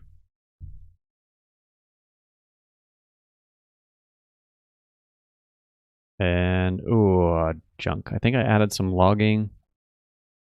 Did I change it so that it's just...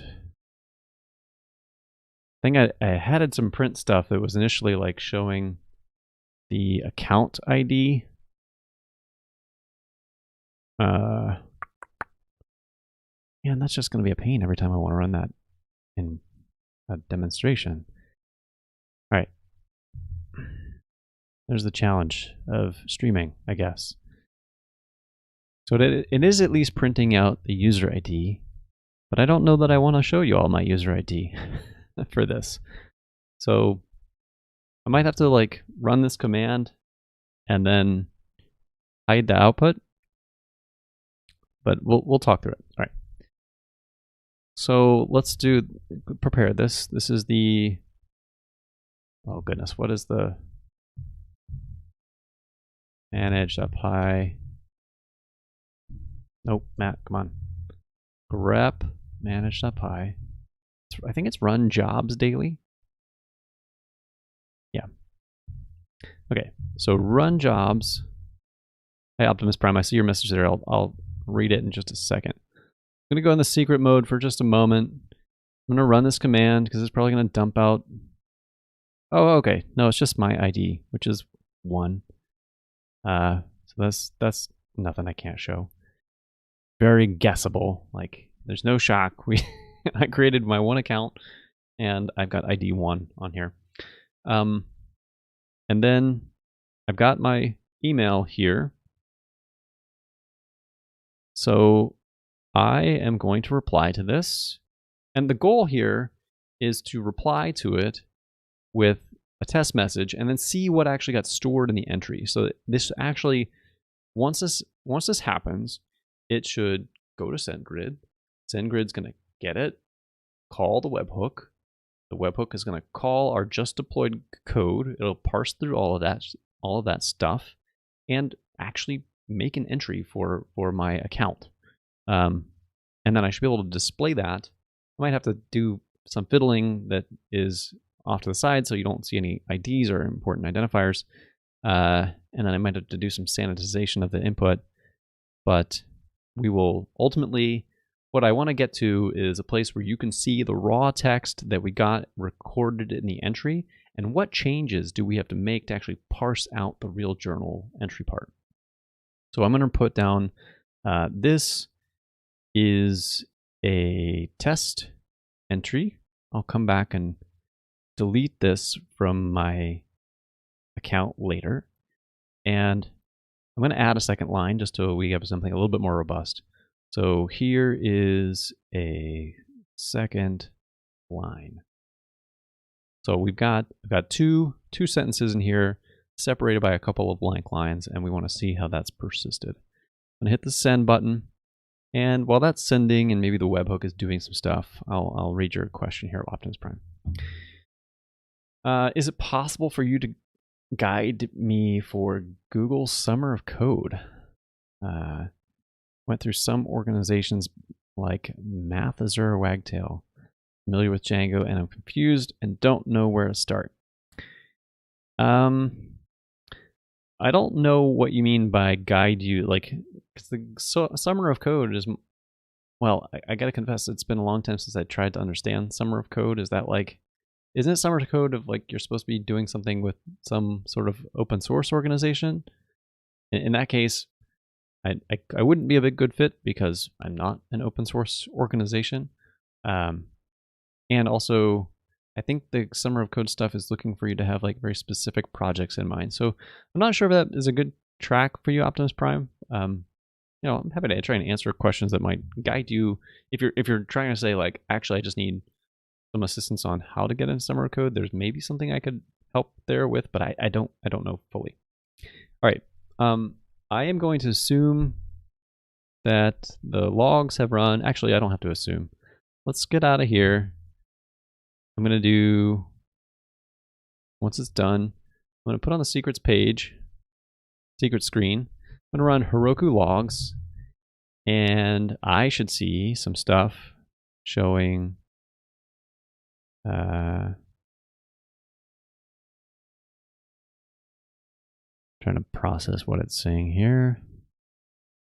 There was a post to the inbound hook, so that's the indicator that we did have that call. Does have my email address, so it's right for me to be on this screen. So we can confidently say that it's processed. Now what I'm going to do, again, sorry, I'm getting back into the Heroku terminal. And I'm going to do, once it loads, I'm going to run manage shell plus, which is something I have from Django extensions. And there should be only one entry in the whole system now. So I'm going to do entry.objects.count. And the reason I can go directly to that without an import is because I use shell plus. And it's saying 0. All right, phooey. But what happened? We must have rejected it somewhere along the way. And foolishly, I didn't put any kind of logging here. So we're going to have to try some stuff. Okay. Can I show this screen? Yeah, there's nothing dangerous here. Okay. So you can see I brought all this up. Shell plus. I would have expected at least one entry, but there wasn't. So something happened in the processing that we didn't see. Time to add some print debugging. Let's go figure out where we screwed up, or where I screwed up. Y'all are just watching me. I know this part worked. It sent a message. Oh, you son of a gun. So now we're going to have this item potency problem where we've created a prompt for today for my account. And so we can't send it a second time without going to delete some stuff. All right, we'll deal with that. Okay, let's go to the receiver. And we're just going to print out some stuff directly to each of these spots where it's returning is what we want to do. I have a feeling it's going to be the one on line 18. Like it didn't actually find the right account ID. So we might have to print out some extra message. So we'll say print no message. That one's easy. Then we'll say print bad date parse. All right, and then print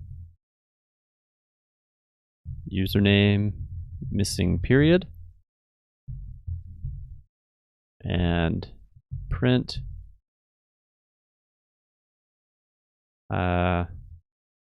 no active account ID for account.id. And we need to make that an F string in order for that to work.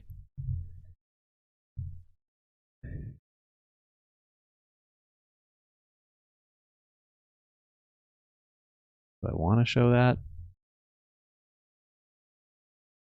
Yeah, I think I do. Because if we get...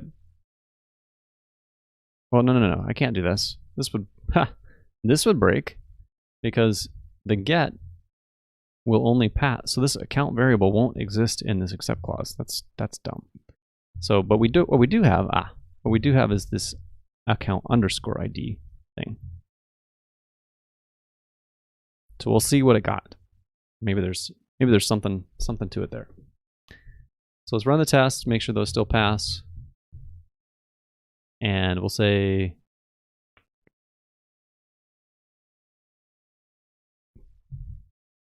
add receiver error state logging. I should also comment, I don't know that it's the best decision to use print for all of my log statements here. If I was doing this a little better, I might actually set up the actual logger system. I have a love-hate relationship with the logger system though, so why I'm leaning towards print just for it's simple. And maybe someday I will set up more logging. And logging would give me the control to say, you know what, this is all debug logging. Most of the time I don't want to show this, so don't bother. But yeah, that's a granularity I don't need yet. All right, let's do our deployment again.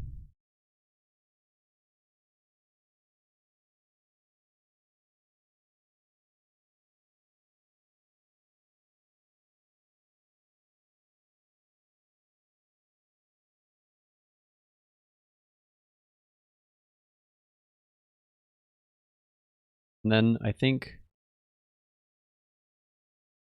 once this goes, we need to actually log in again. So Heroku run bash.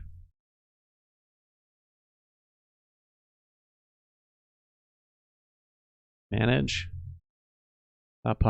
shell plus. Then we want to do prompt is equal to prompt.objects.last. I don't know what it's doing last on. We'll see. Prompt.when. Okay. This is UTC, remember, so it's it thinks it's November 16th. So, and I'm sure that's for my user account, but I don't want to bring that up right now. So I think we can do delete, and now it's gone. So that should give us the ability to run the command again to actually send a new prompt email. All right, so let me clear that. And here, did I decide it didn't show my ID? It wasn't actually, it just showed the number 1, right? So manage, run jobs, daily, prompt sent for number 1. And I'm watching here, there it popped up. Okay, so let's reply. And I'm going to say, this is a test. Here is another line. Here is another line. Hit send. Sent.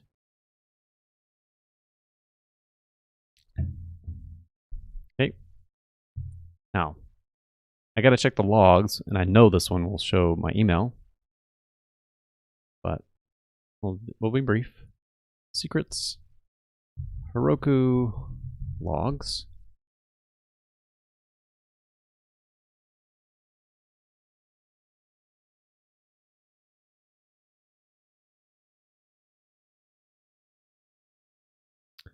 Well, that's lame.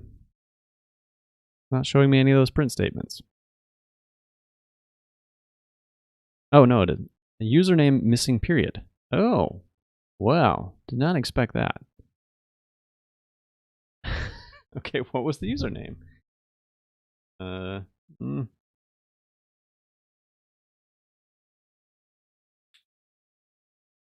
Well?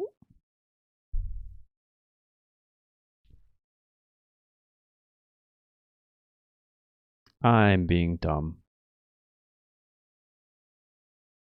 Am I? Am I? Hold on.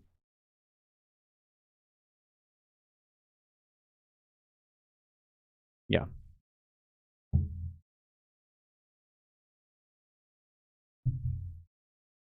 Okay, let me clear that. Sorry. Bring this back. So where is the journey inbox thing actually going to be from? It's in the reply, it's going to be the to field, not the from field, right? This is being super dumb, I think. I have that right? It should be, the message was sent back to us, and we want to parse out, you know, which one of us, which we baked into that thing. So it's not shouldn't be the from email, should be the to email. All right. So let's change this to, I think it's just TO. Hold on. Let's work on one test at a time. Let's assume that it's 2. I'm pretty sure that's what it is, but I could be wrong. And then this test should fail. None object has no attribute username because we didn't put that in there. 2.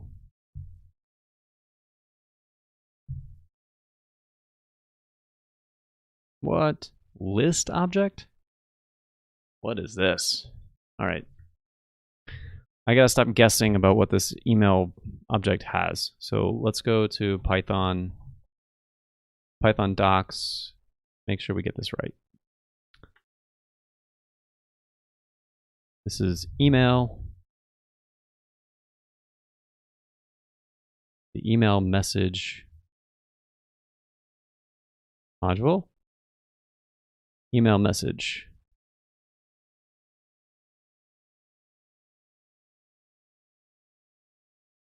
Get all at header. Yada, yada, yada, yada. Maybe it is a 2, because you could send it to multiple people and it would just happen to be the first one.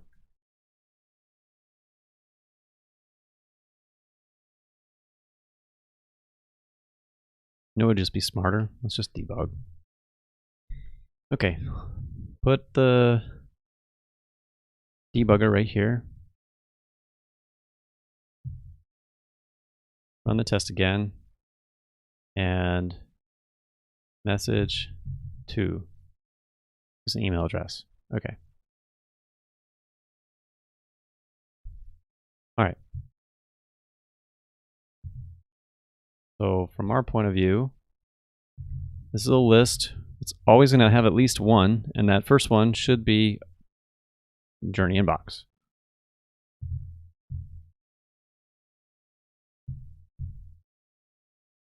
All right. I think we got it this time. But it messed up all this stuff. Let's do F string. And then, oh goodness.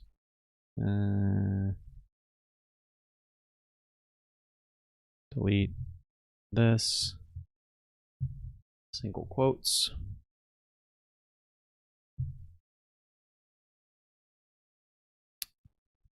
From email, change that to 2.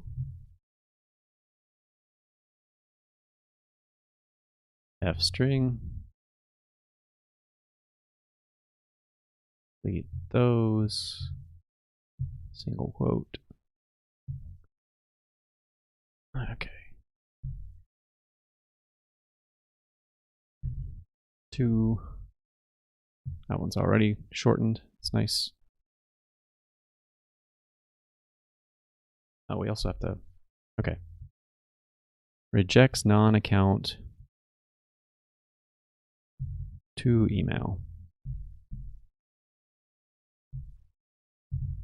To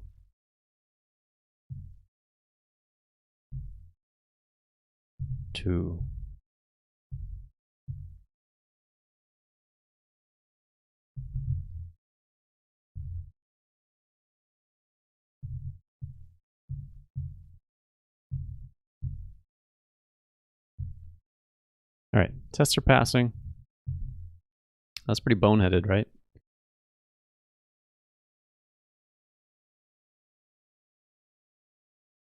Okay. I have much higher confidence in this now, based on what we've seen. That's why we test. We goof some stuff up. Made the wrong assumptions about the data. Use the to field. Not from email. For number 5. Use the to field, not from email, to parse out the account ID. I think where I got wrapped up is that when the prompt is going out, it is the from email, right? Like that's, we're sending it, it's from us, it's going out to the user. Problem is that when it comes back, it's flipped back around and it becomes the to email address. So I feel somewhat vindicated that it, I don't feel like a complete doofus for getting it backwards, I should say. But realistically, I just got it wrong. Just got to own up to that. All right, so we've committed this. We can do another deploy.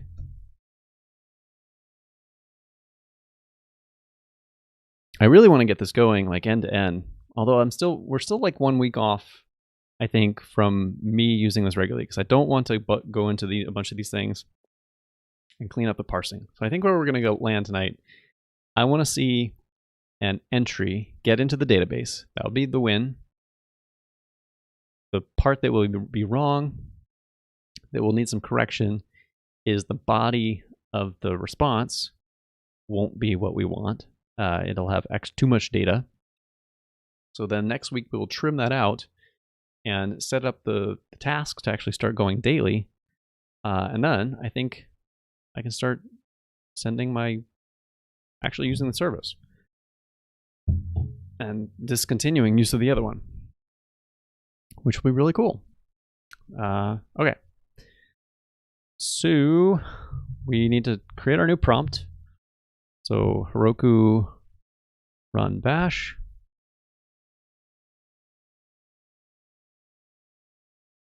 I want to do manage shell plus. Then we want to do the prompt is prompt objects last. That should be the one that was just sent a few minutes ago, which we can verify by looking at the when. Yep. And we can do delete that prompt. That's that. Now if we do manage run jobs daily, send a new prompt to my account here. And any moment it should pop into my inbox.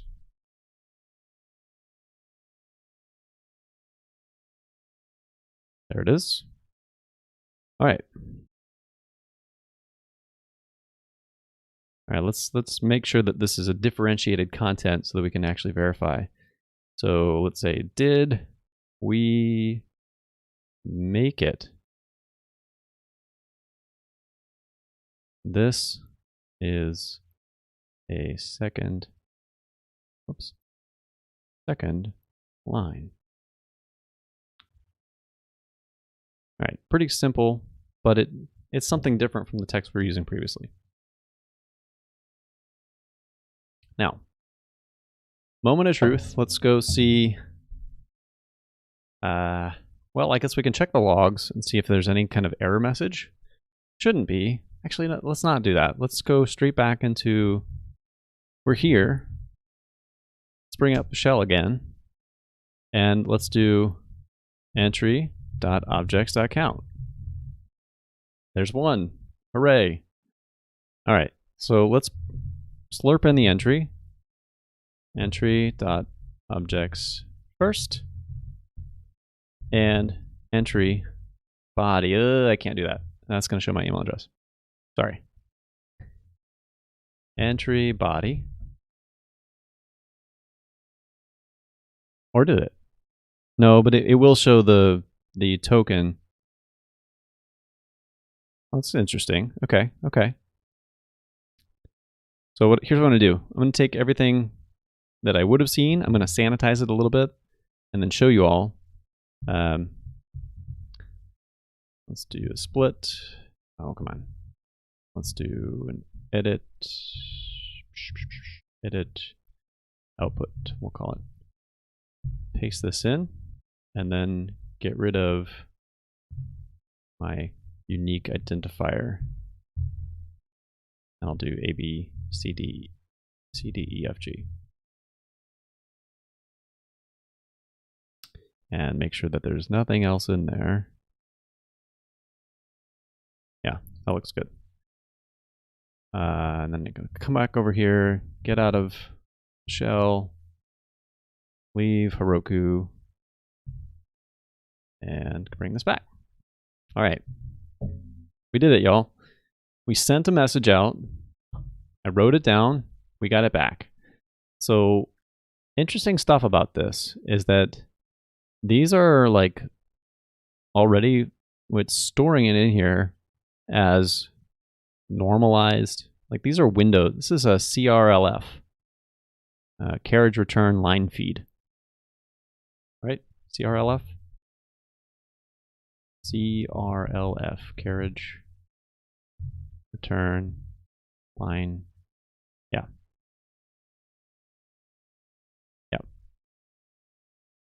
So did you know that the new line character is actually called a line feed? That's what when you do a \n, we just typically think of it as new line, but this, I guess, harkens back to the days of typewriters, where you have the literal like typewriter carriage return, and then line feed is the causing it to like spool more. So in an electric typewriter or a teletype, the those two operations needed to go hand in hand in order for you to get the next line on your input. And here we are, many, many, many decades later, and these things still persist. So, but you'll encounter this as sometimes CRLF. And this is normalized. So this is when you see this, this is what Windows will do naturally, is that anytime that they represent a new line, they will put both of these characters in here. So and I'm sure it's not just Windows, it's other standard representations. Maybe it's in the email spec. I don't know. It must be, because I'm sure that Google would comply with the email spec, or SendGrid will. Somebody will. And so we've got these in here. So this raises some interesting questions to me.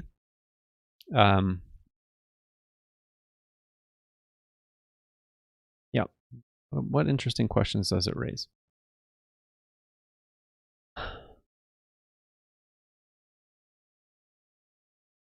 First, okay.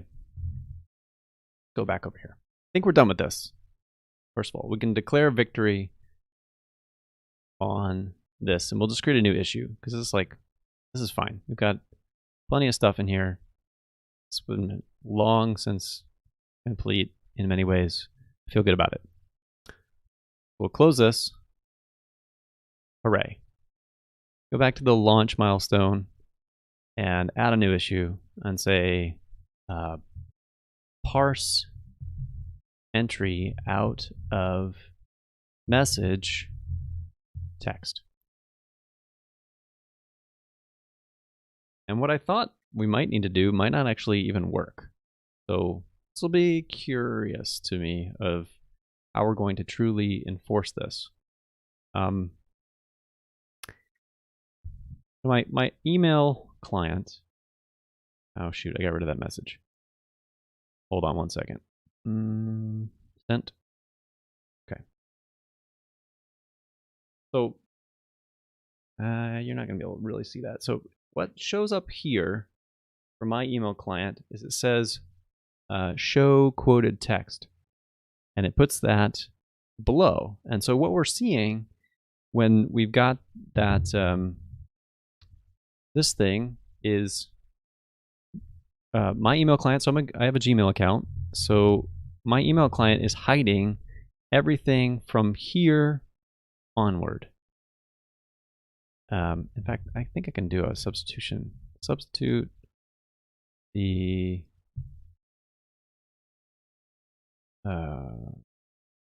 R with an R globally. Okay, well, it's close. New line. Okay. So this is just me stripping out the raw characters that were represented there. Curious that the entry body showed it that way. I think the real representation. Well, now I'm doubting myself. Shoot. Well, okay, never mind. But I'm gonna still show it this way for a moment. So my email client has this line and this line, and then it says show quoted text, and that is everything from here onward. So what I really want to store is, did we make it? And this is the second line. That should be the end of this. It shouldn't even have, like, I want to trim off that line. I don't want to include any of the prompt, and I don't want to include this message here. So my thinking here is, what I could do is I can go through and iterate through each line and build up the message that should go with all of those lines. And then when I find a line that includes at email.journeyinbox.com, or even go further and say at or journal.abcdefg, because I know the account at that point, make sure it's very specific. then like don't collect this line, break out of a loop. And at that point, we'll have all of the lines that are actually part of the entry, and then we can ignore the rest. There's an assumption here, though, is that everybody's email client is going to behave the same way, and that it's going to put it below. The reality is it may not put it below. Like it could be some email clients might say that they're actually going to put this above. Like it'd be weird to me, but that's a possibility. So I think what I'm going to do is optimize for my use case for now, and then maybe get some beta testers who are not Gmail users or other kinds of account holders, and see if it works for them too. That would be a real good test. And try this strategy of filtering out all lines that follow or include email.journeyinbox.com, and then store that in the database. And this is where getting customer feedback will be valuable to actually make a better parsing of the content. So that's for next time, though. So I think I'm going to record that strategy. So capture lines until reaching anything including at email.journeyinbox.com and following. All right. So that's like the last thing I think we need to do to be like get good signal that these are actually the entries in there. And we'll probably want to test how does this appear if the random entry selection actually works. So if I put in a response, or I actually now have an entry. So I could run this next time. So that one entry, that test entry that we put in, it would be interesting to see. Part of it will be too much information because it's going to include the reply, but I want to see how it handles the multi-line aspect of the output and actually records that, or if it's not formatting properly, then we need to fix that. And then the other bit that's on the launch milestone here is about hooking up the Heroku scheduler so that this is actually a daily activity that runs. And that's the core loop. Like beyond that, everything else is just gravy. It's like adding in the ability for any of you to sign up. It's adding in all of the actual like Stripe integration and everything else. But this is the thing is working. It's alive, which is pretty cool. So that's why I'm going to stop there for tonight. Thank you all for joining in. Hopefully this was interesting to you. If you could do me a favor, leave a comment, like, subscribe if you haven't subscribed before. If you want to join those that are supporting me, you can. I've got an account on Patreon. I've got here on YouTube. It's the same tiers. So I don't have any great perks to offer you except that I commit to like doing this, and hopefully you're able to learn from these streamed content sessions. I do have a book out that you can find on Amazon called Understand Django, and you can pick that up. There will be audio and hardcover editions coming in the future. So that is something that if you want to learn more about Django at a deeper level, you can do that if you are into reading. I think that's it for the evening. So thank you very much for joining in, and take care.